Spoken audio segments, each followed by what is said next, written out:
Why do my shoulders always hurt when I bench press? It's the only exercise I seem to struggle on.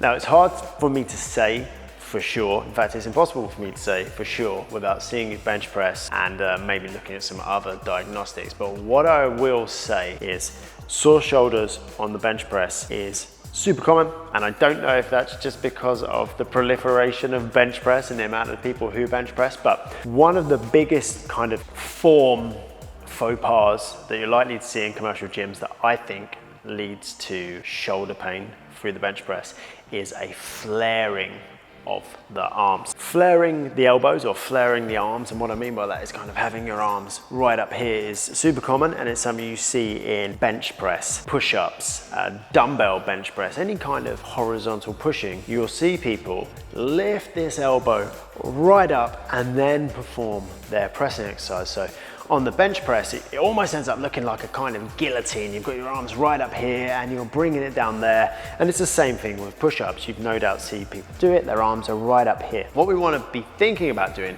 is getting this elbow down here to a kind of 45-degree angle. If we come much closer, we're really going to bring the triceps into play. We want to kind of be up here so this chest is still getting a decent stretch. And this is true whether you're barbell bench pressing, dumbbell bench pressing, or even press-ups. For press-ups from above, you want to look almost like a kind of arrowhead with your arms and your torso, not a T. And that's something you can take through into these other movements. Really easy kind of diagnostic tool you can use to feel this for yourself is just to take your arm and just pull it back like this. Pull it back as far as you can so you feel that stretch in your shoulder, and then slowly lower it down. If you look at where my hand is here, you'll see when I'm up here, I've got a little bit of tension there. That's about, I can get further back, but it starts to get uncomfortable. But as I come down, as you can see, my elbow can get a lot further back. If I try and bring that up now, that's under a lot of stress there. I'm much more comfortable back here.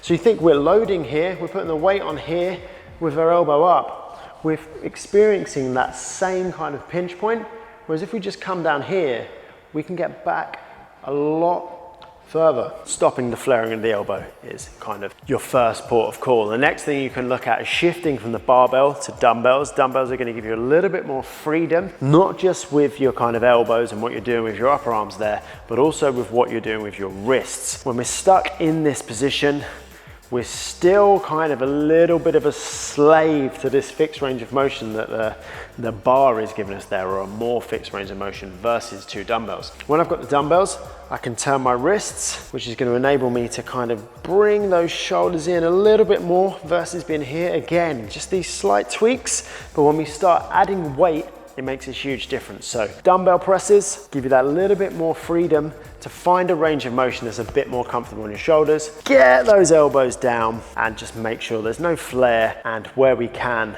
we're sort of turning our wrist to find a much more neutral range of motion. This is also going to help you with your wrists, with your elbows, and just kind of aid in longevity there. Hope that helps.